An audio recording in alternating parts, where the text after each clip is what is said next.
Pigweed here. Today we review an old ale and discuss the feminization of everything.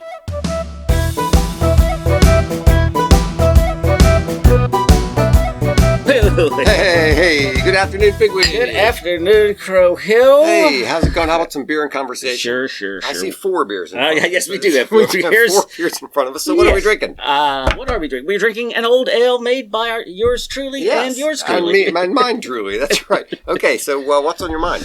Rachel, I was listening to a Rachel Wilson podcast, and she's I'm a redneck woman. No, that's Gretchen Wilson. That's okay. No, this is Rachel Wilson, who's kind of an anti-feminist female, and so this is from her. Okay. This is feminism is the biggest social revolution in all of human history, and it happened in 1 century. We took the whole social order that was in every culture around the world for all of recorded time and flipped it upside down and changed it in 1 century. Is it possible that this could go without any flaw? It's just too grand. It's a true statement, and there has to be some downside, and I'd like to discuss the downside. Okay, all right. What could be the downside? What could be? How come all these beers look so similar? They are so similar. Yeah, because we used exactly the same recipes. Yes. With one difference. Right. So in every beer style, there's a range that is considered proper for that beer style. Right. And in this one, the IBUs, which refers to the International Bittering Units, the bitterness of the beer. Right. Was from 30 to 70. Right. And I was around 33. And I was just right around 70, like 69 or something. So we should expect all the same. And you did a little dry, late edition homegrown hops. Yes, we do. That's right. I did. That's right. Longinus gave us some homegrown hops. I did a late Mrs. edition. Longinus had grown in her backyard, and I'd almost forgotten about that. So we'll see if there's bittering units and some aroma from other hop things. Now, all right, very good. So yours is going to be maltier, probably. All right, go ahead. You try that. So this is mine. Mm-hmm. Yes, very malty. Mm-hmm. All right. Very malty, and both of them quite flat, not cool, but... We're having a problem with carbonation on strong beers. Right. So yours is I can definitely taste the hop difference. There's no question. Yours is much maltier. The malts come out stronger. Mine, you can taste the hops. It's clear as day, isn't it? I mean, it's almost like a case study. Like, boys and girls, this is what happens. This is what hops do. That's right. They counterbalance the sweetness of the malt. And that's why mine tastes so malty. Yeah, I mean they taste like 2 different beers. Really. They do, and then it's almost all this.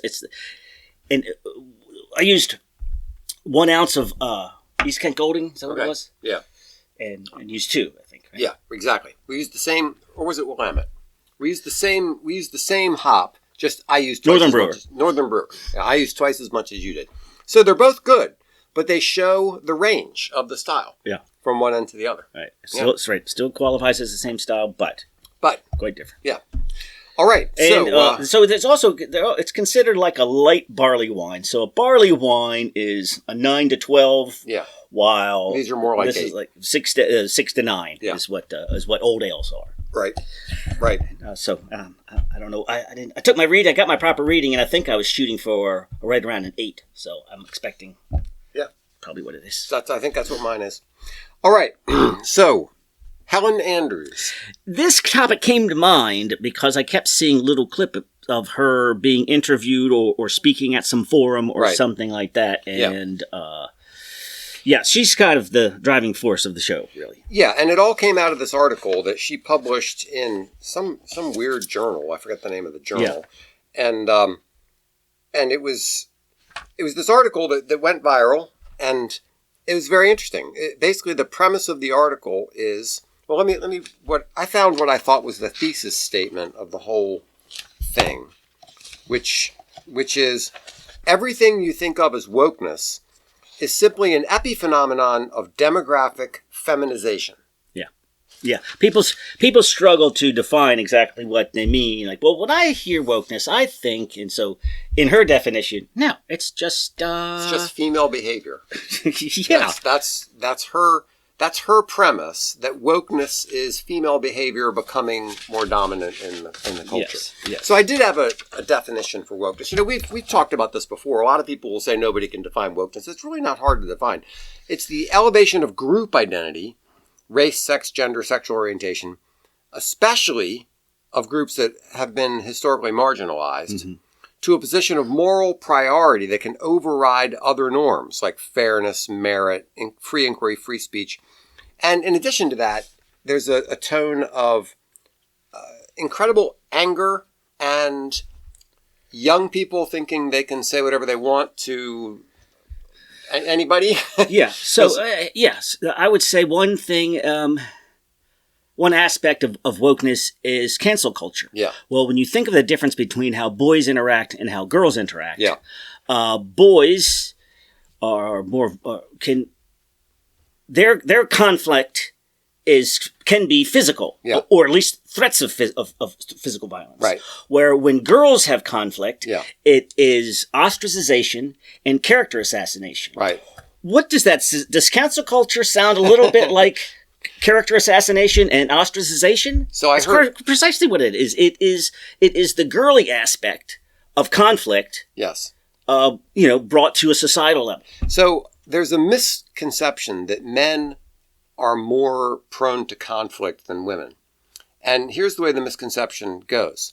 You'll have a psychologist watching kids on the playground, and they'll see Tommy punch Joe, and they'll see that kind of stuff. And the girls won't be punching one another. Right. So they'll take notes and they'll see what's going on, and they say the boys are engaged in conflict 3 times more often as the girls, or 10 times, or whatever it is. Yeah.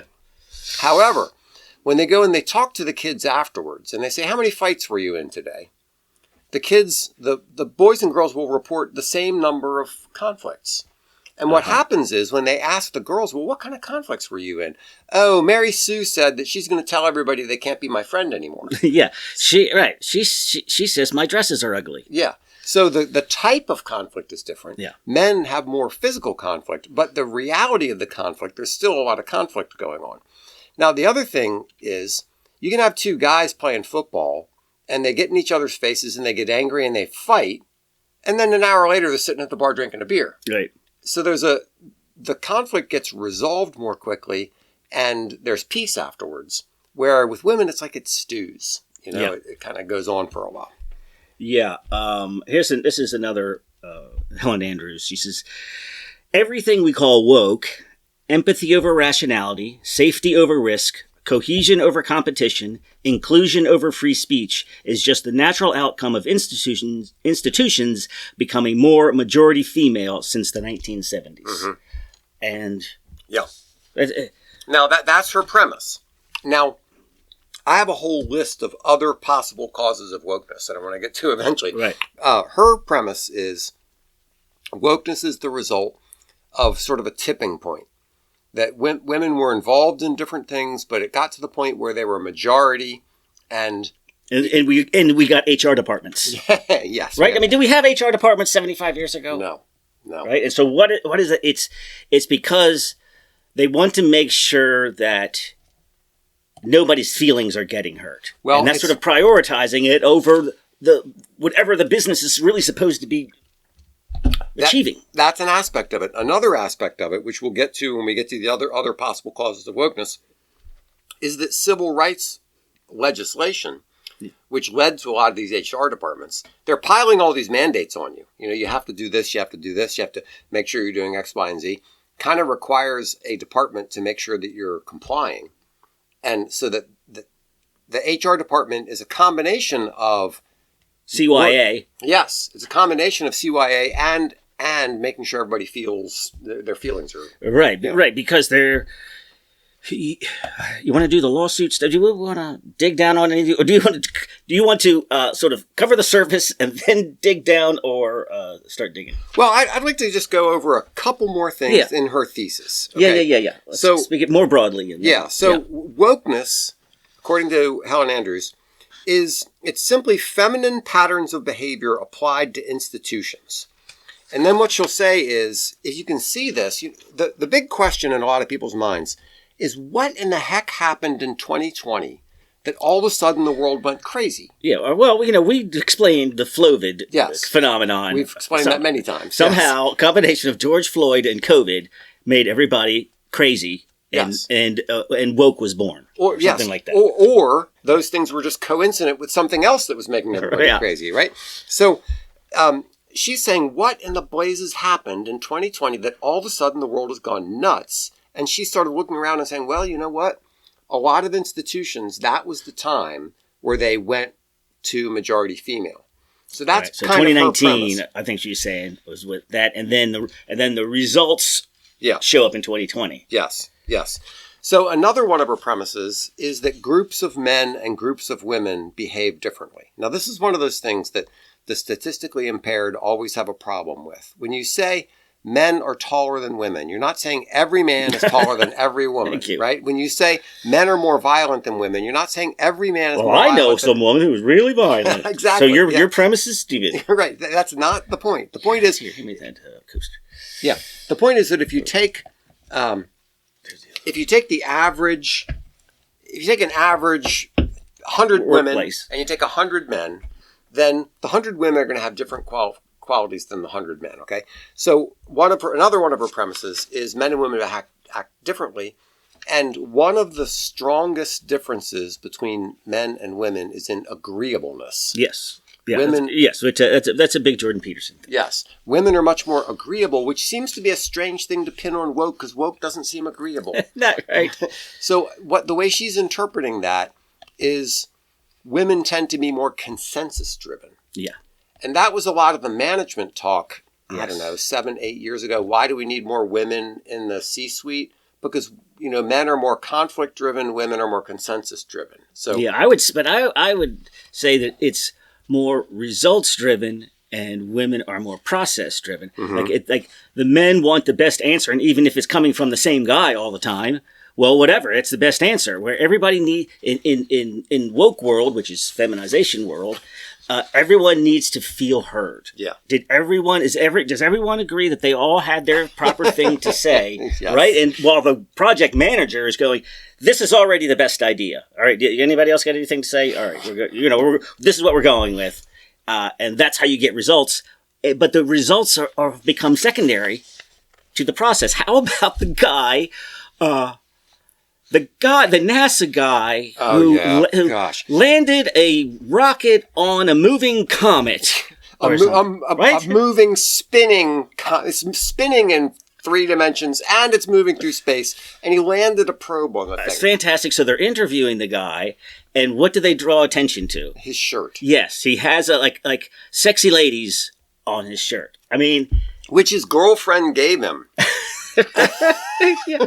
But it's that mindset where you can, it doesn't, any kind, no matter what level of achievement can be undermined by you having said something mean to somebody at some point. Thomas Jefferson, you wrote the greatest document ever in the history of the world, and, helped to create the greatest country ever in the history of the world. Yeah.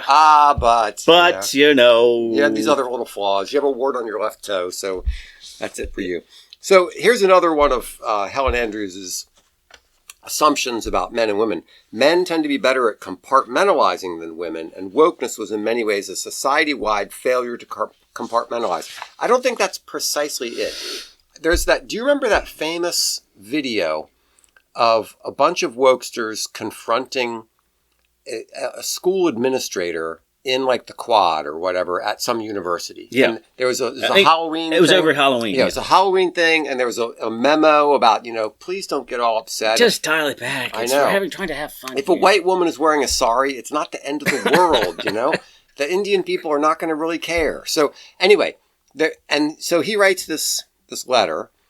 And this crazy woke woman confronts him on campus and says, she starts yelling at him and cussing at him and all this kind of stuff. And she says, it's your job to do blah, blah, blah, blah, blah. And he says, I have a difference of opinion about what my job is. And she's like, it doesn't matter what your opinion is. Well, I'm right. Yeah. And that's the end of it. And there's no discussion. There's no possible difference. I think that's a big part of wokeness is being absolutely morally sure that the position you didn't have a year ago and you have today, and you'll probably have a different position a year from now, is absolutely 100% correct. Yeah, that is always the funny part. It's a position like seeing Joe Biden go all in on trans. I'm like, really? So for the first 75 years of your life, this never occurred to you, and now you're 100% in because it's so obviously clear that this is... Yeah.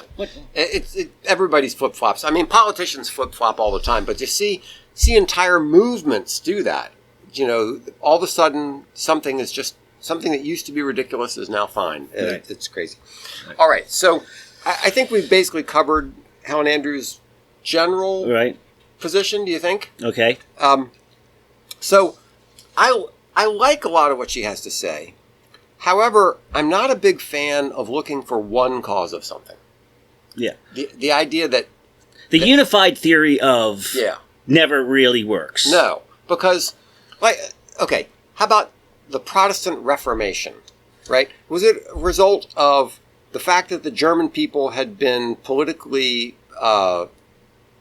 suppressed for a long time? Yes. Okay. It's over. Okay. Or was it because the developing merchant class, where people were traveling around more? Right. The development of a middle class. Right. The development of the fact that there were a lot of Rome was imposing all these costs on everybody. So there's like multiple factors at once. So are you saying that the thesis that wokeness equals feminization? You think that there could be more aspects to wokeness than just I could think an increased participation by women? Exactly. I would say that she's identified one factor among many. All right. So let's acknowledge that, but focus on it. Yes. Okay. I agree with that. Yeah. So we're not trying to say that this is the single cause. But it is a cause. Let's talk about the similarities between wokeness and feminization. Right. I think that's fair. I know during the Kavanaugh hearings, the masculine side demanded evidence, and the feminine side focused on she's crying. That's exactly right. And that's a big, mixing them together is actually pretty just trying to, No, but that is and then actually, and from there we get believe all women. So that was a part of I heard the trigonometry guys interview Helen, and they were talking about the men are more likely to follow rules. Like if they say, okay, here are the rules of the game, you didn't follow the rules of the game, therefore you're out. Yeah. And women are more likely to say, oh, but she tried so hard, Yeah. And that comes out in a lot of different ways. Kavanaugh is a great example, where aren't we supposed to have evidence? Isn't it supposed to be innocent until proven guilty? No, it's a question of we have to believe all women. On the plane ride home from Mexico the other day, I watched To Kill a Mockingbird, and that's what that is. It was he was accused by a crying woman, right, of assault. And Atticus Finch is like, that's not good enough. Yeah, the fact that you're crying doesn't really change anything about the law. So, there are a lot of situations where men are more likely to follow rules and procedures and law and rationale. All right, so let's get into law. What Andrew says is that women, not all women, understand? That women make bad judges because this is broadly speaking. Women make bad judges because they see a sad guy in handcuffs and see a victim. Right. So think of all the times you've heard of stories where a judge has released some repeat offender for the 45th time. For the 45th time, they release this guy because he needs a second chance, a 42nd chance, or whatever it is. But how many times is that a female judge? How many times is that a male judge? Yeah.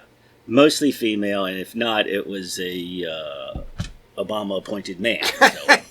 So mostly female. Yeah, female adjacent. Female adjacent, yeah. So think about what we're doing here is we're looking at the possibility of fundamentally transforming the judiciary once we have majority female judges in the judiciary, the notion of law and order could dramatically shift. Now, that doesn't mean that a masculine sense of law and order is right and a feminine sense of law and order is wrong.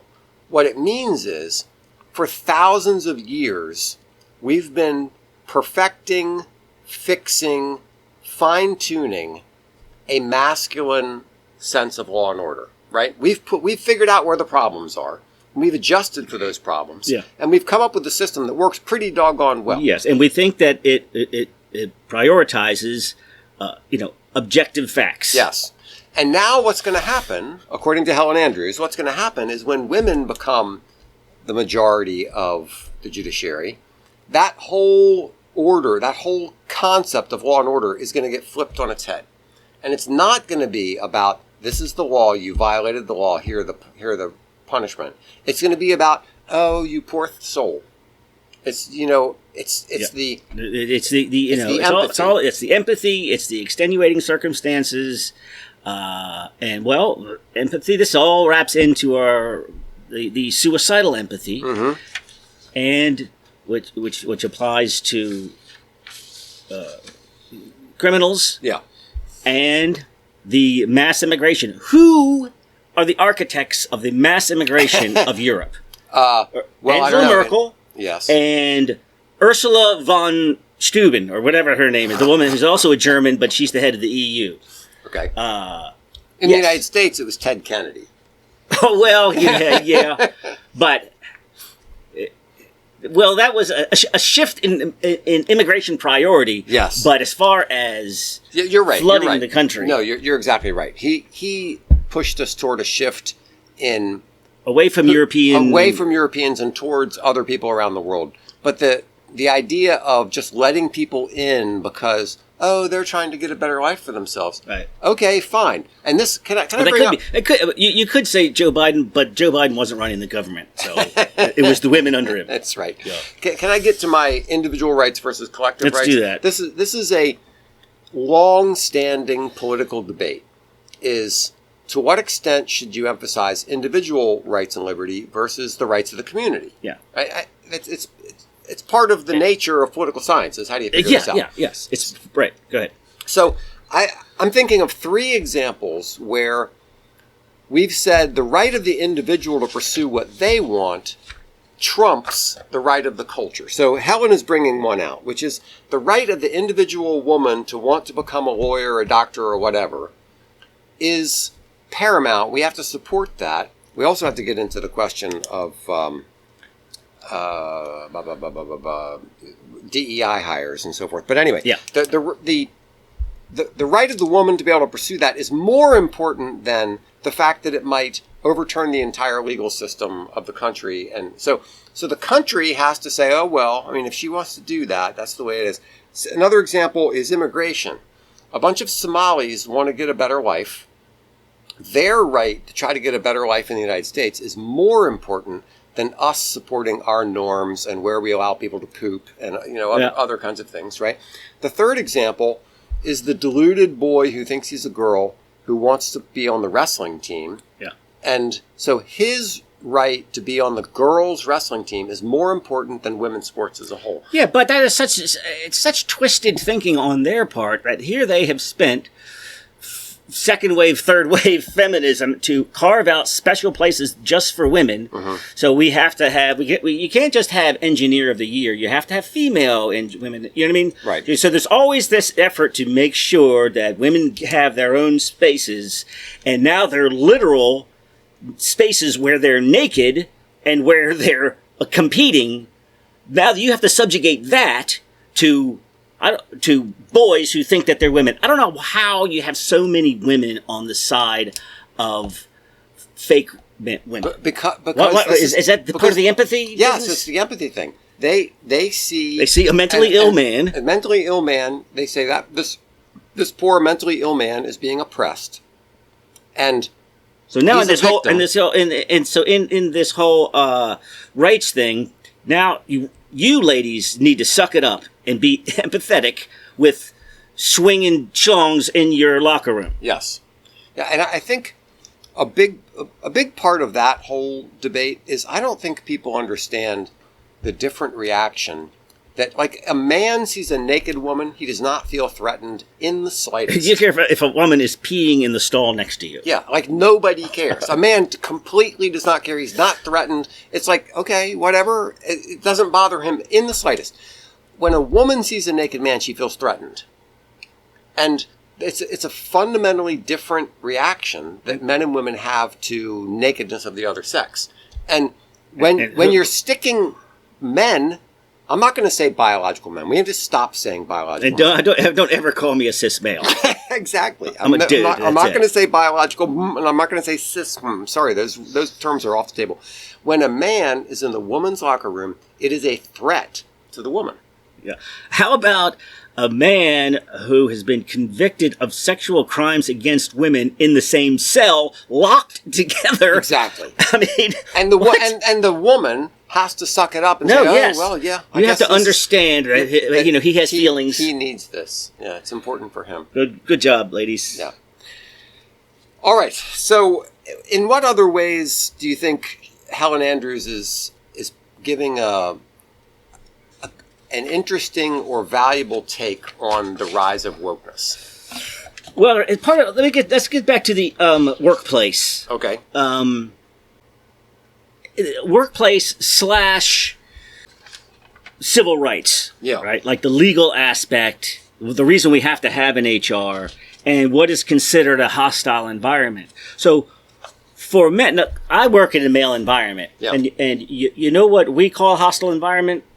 Work. All right, that's just what goes on. And, that's right. And for pranking and insulting is bonding for men. And I saw this one. I said, male bonding involves insulting each other, but they don't really mean it. For women, it's complimenting each other. But they don't really mean it. They don't really mean it.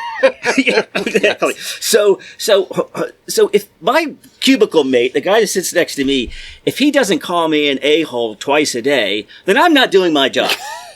I have not behaved properly enough to keep a certain amount of levity in what is otherwise not a great job. I mean, well, nobody's job is fun. That's why they call it work. Exactly. Exactly. So.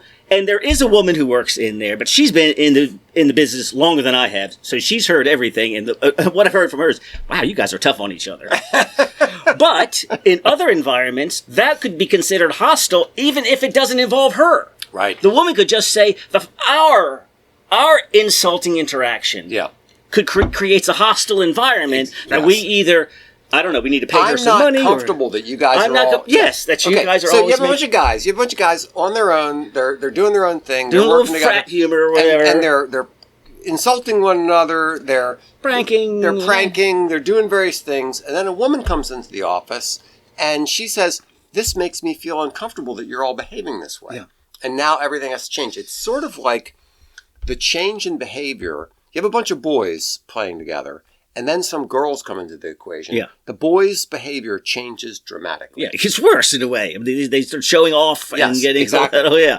Yes, because they all now want to impress the girl. And this, apparently, from what I've read, happens at very young ages. Yeah. You have 4-year-old boys. Yes. All interacting, everything's fine. And then you bring in some 4-year-old girls, and the boys start doing stupid things. They start showing off. They start... insulting fighting with one another. All right, but would that be an argument that bringing women into the office space civilizes the men and makes them doesn't civilize them behave better? No, it doesn't civilize them at all. Actually, it makes them maybe behave worse. But the point is not whether it makes them behave better or worse. The point is that it changes things. It changes the dynamic. You have any kind of an organization. You have a club, a men's club downtown. And then all of a sudden it starts inviting women, bringing women on board. The nature of the organization immediately changes. And with the adoption of the civil rights, now that is grounds for a suit by allowing the men to behave like normal men. But that's not the worst part of it. The worst part of it is the managers are no longer being evaluated on the productivity of the widgets. The manager is now being evaluated on whether he has met his gender quotas. Right. And Don't say gender, sex. Sex quotas, because all you need is to show a disproportionate number of men and women and maybe one or two other things. Yes. You don't have to show actual discrimination. You just have to say, look, in the last 2 years, there have been 5 promotions to upper management, and none of them were women. Yeah. Therefore, this is on its face. There was a famous case where the EEO went after Sears because Sears didn't have enough women in the when you sell in a commission-based sales department. Now the commission-based sales guys made more money. Yeah. So they said, you're keeping women out of these commission-based sales opportunities. Therefore, where the big money's made. Where the big money's made. Therefore, they're not making as much money. Sears came back and said, we have tried and tried and tried to get women into the commission sales-based side. They don't want it. They prefer the more stable, non-commission-based sales stuff. Right. They don't want to work 12 hours a day. Right, a steady paycheck, a little more work-life balance. Yes. I got kids. Exactly. So they were, and the women were happy working for Sears. When they talked to women, they were saying, this is a great place to work. But does that matter in the terms of lawsuit? No. Of course not. Because in the lawsuit, they said, no, look, you have disproportionate representation of men in the commission sales side of thing. So they lost the case. And then it went through the courts for 6 years. Finally, a judge came back and said, no, you can't do that. You can't, because they didn't have a single woman who complained that Sears had discriminated against them. Well, who's bringing the suit? The EEOC. Oh. Based entirely on the numbers. Entirely on the numbers. Yes. And that's the kind of crap that companies have to worry about. If they don't have proportionate representation in any particular aspect, they can get sued. And so now you get, what we used to call tokenism, and now it's DEI. Yes. So now you can walk through a workplace and look for sex and skin tone and determine whether or not discrimination is taking place. Right, which is, of course, absurd. Absurd. Because there's always going to be clumps. Any statistical... any kind of real data is going to be clumpy. It's not going to be, if you roll a die 10 times, it's not going to be an actual statistical distribution of the 1/6. Yeah. It's never going to happen that way. If you roll it 1,000,000 times, it'll happen that way. But if you roll it 30 times, it's not going to happen that way. Yeah. Yeah. So listen to this. This is from her article. Everything you think of as wokeness involves prioritizing the feminine over the masculine, empathy over rationality, safety over risk, cohesion over competition. In one survey, 71% of men said protecting free speech was more important than preserving a cohesive society. And 59% of women said the opposite, that a cohesive society is more important than protecting free speech. So this gets back to what we were saying before about law and order, following the rules, that sort of stuff. That the rule, free speech. Let me address the previous point one more time. The workplace situation. What if you take the top 15 industries that are 95% male and over. Okay. None of those women are not clamoring to get in any of those jobs. Right, like being a driver or an offshore fisherman. Or how about when the power goes out in a winter storm? Yeah. How many women are climbing that pole to restore power? So there are at 20 jobs, major job, electrician, so on. Nobody's fighting for 50% of that. So you're fighting for 50% of the cushy office job with prestige. Yes. You're not fighting for the rest. So it's not really about equality, is it, ladies? Of course it's not. There's this great energy company commercial where there's this guy at home and he's like making dinner, he's cutting up some vegetables and stuff, and the kids come home. You see outside there's a big storm. All right. And there's wind and lightning and rain, and the kids come home, the wife comes home, and he's like, he looks like the domestic dude. He's in there cutting stuff up for dinner, and he's like, I'm glad you're all home. Then he puts on his utility company coat, and he goes out to fix crap in that mess. That's the kind of stuff women don't want to do that job. No, and I'm surprised that it wasn't a woman, because you only see that on TV. Right. Where, how many places, how many major cities in the country is the police chief some fat woman who couldn't possibly carry a person out of a building and who has never done that. So just like the fat lesbian woman who was in charge of the Palisades fire how do you get that job? Right. Because of DEI. Because of DEI. And as Helen would say, the feminization of culture. But this brings up another important part of Helen's argument, which is the real reason we have this problem is because we've been tilting the scales. We've been tilting the scales in favor of getting women into these places. Yes. That it's not that. So here's what the feminists will say. Okay, all of a sudden all you have to do is give us equal opportunity. Yeah, but they'll also say, okay, you got 60% women. Well, maybe 60% of women, maybe the women are better than men. So they'll say the reason that we're getting more women in X, Y, and Z is because women are better in that than men are. Okay. Publishing or whatever. Whatever it is, yes. If that were true, fine, and that's the way it is. But that's not the truth. The truth is that, like we saw in the Sears example and in countless other examples, if you don't have enough women in something, you will be penalized. So women get artificially promoted into these positions because if you don't do that, you're going to because of legal fears. That's right. Yeah. Here I heard a recent gripe that since Pete Hegseth has been the Secretary of War, no women have been promoted to Admiral. Oh no. How often is anybody promoted? Yeah, right. Exactly. So what was like 5 people have been promoted to Admiral in the last 3 years, and what? None of them are women? How could that be? Maybe because they don't deserve to be. Maybe he didn't prioritize that. Right.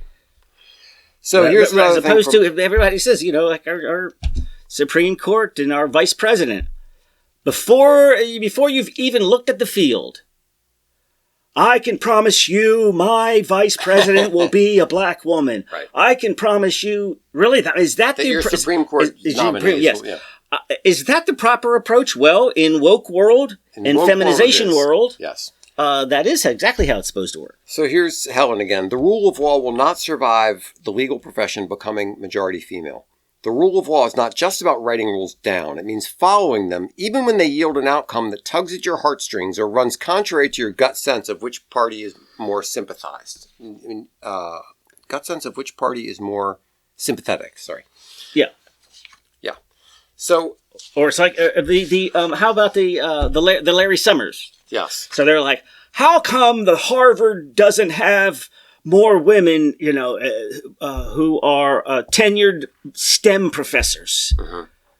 Well, they tend to be less interested. Well, what he said, right? What he said was entirely consistent with all the research, all the scientific research on the question, and that is that if you look at a distribution curve between men and women, there tend to be more men on the extremes, both extreme geniuses and extreme idiots. So you have women tend to be more in the average. Women tend to center more towards the middle.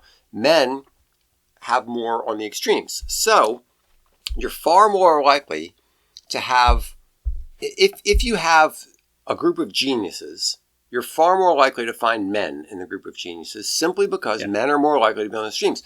At the same time, if you have a group of idiots, you're far more likely to have a bunch of men because men tend to have more on the extremes. Everything he said in that talk was completely consistent with everything that we know about sex differences and statistical distributions. So that at some, perfectly fine public university somewhere, you might have a lot of women in the math department. The PhDs at MIT are going to tilt towards men. Yes, because to get to that level, you're going to be super genius. And there just happen to be more male super geniuses than female super geniuses. And also the inclination towards the field. Yes, exactly. So for the same very reason. So they don't want to, it's both ways, right? It's women are different and bring something special to the table, and men and women are exactly the same at the same time when it suits you. Exactly. That is the rule. Is you play one of those cards depending on when it helps your argument. But you're exactly right to point to preferences, because there's this great 2-panel cartoon that shows, in the first panel, it's something like, more women in STEM, and you have all these women lined up and more women in STEM. And the second panel is people actually signing up to do STEM stuff. Yeah, yes, right. And there's no women in the line. It's all men. Right. And so when the numbers don't give you what you want, then there's inherent bias on its face. Yeah. It's like, it's not on its face. Can you dig a little bit deeper here? Yeah. Why is it that almost every major brewing company in the world is founded by Germans? It's not because of discrimination in favor of Germans. It's because Germans have that incentive or that the combination of heritage and science-mindedness and love of beer and right, exactly. So a lot of when you have a statistical distribution, or when you have something that is non-representative, it doesn't necessarily mean bias. It might have some other explanation. All right, you ready to wrap this thing up here? Yeah, I think so. I think we've pretty much covered it. I think she's pointing to something that's very valuable. I don't think it is the only explanation of wokeness. I think that's my takeaway. Yeah, I agree, but also you can't deny that the feminization of everything is taking place. Absolutely. And I don't see how, beginning with the Gretchen Wilson from the beginning, there's no way to overturn everything that we've always done for all of society and say it's always going to go great. Exactly. I mean, just statistically, it's not possible. There's the precautionary principle, which is, okay, do we really want to overturn everything and change everything without being sure exactly how that's going to work? Yes, it's the basis of conservatism. Yes. Conservatives feel like we need to conserve things, while progressives feel like we need to run as fast as we can in the opposite direction with no guardrails at all, and no guardrails and no idea that it's going to be better. And that's no idea that it's going to be better, but we promising it will be. We're promising it will be with no evidence whatsoever. So let me just read this little mean speech here. Okay, it's not mean. Wokeness is institutionalized feminism. Liberalism is politicized feminism. Transgenderism is sexualized feminism. Abortion is medicalized feminism. Mass immigration is nationalized feminism. Do you have anything nice to say about anything on this left-hand column here? No. If you had to rank them, I wouldn't even know where to start. I don't know. So I have seen people say, would you rather your daughter have feminism or cancer? And a lot of people have a hard time answering that question. Yeah. And who, do you want your daughter to marry a woke dude? No, I do not. You might even put your foot down on it. As a matter of fact, I'm very happy that my next daughter getting married is marrying a guy who is a lieutenant colonel, right, and really into guns. Good for them. So, all right, let me just say one more thing. I'm not saying you can't move. I'm not saying that the introduction of an increased emphasis on female inclusion and female thought and female participation, like it's all been one gigantic mistake. And no, it needs to be. We need to be in 1900 again. Yeah, no, that's. I'm just saying that this wokeness liberalism tends to run too far, too fast, with no idea of what the consequences could be. Yes, and just like, hey guys, can we dial it back? That's what conservatives are here for, to say we need to conserve some of these things, not just toss them all in the trash in the sake of the next new fancy terrible French idea. Let's stop and think about it for a minute. Yes. How about yes, that? Chesterton with the fence in the field. And, Yes. you guys All all that know sort that of one. thing. All right. All right. We didn't get the French in here. I can't believe it. You finally mentioned I them. think underlying all of this somewhere. Somewhere there's a French person who's at fault. Cheers.